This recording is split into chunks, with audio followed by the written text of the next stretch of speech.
that the Western democracies have been evacuated of any meaning and the plutocracy is what we have, I just wonder, do you vote in general elections in America, or would you advise somebody in UK to go and vote next year in general elections?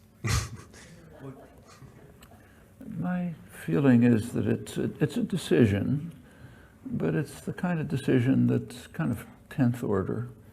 I think it should be made in 5 minutes. Sometimes there's a point in voting, like it could be, there's worse and less worse. Okay, it might make a difference. And I sometimes vote. Sometimes I voted for Republicans because they were better, not in presidential elections. But most of the time, it's a very small decision. Maybe if you can, you just have to compare the alternatives and see if there's on balance any difference. But it doesn't seem to me a fundamental question.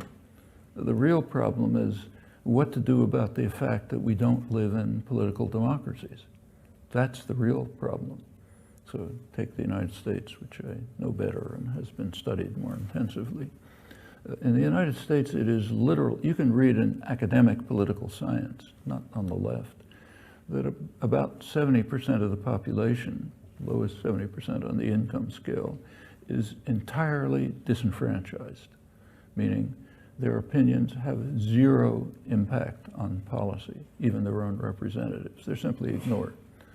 One of the reasons why they don't vote, they may not read the scientific journals, but they know it in their lives.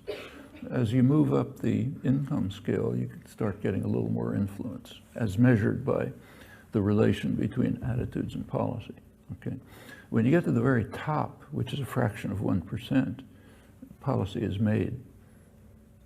Okay, what kind of a system is that? Does it matter if you pick one or another representative? Sometimes it does, at kind of way out at the margin. But the real problem is the nature of the system. I don't think England is that much different.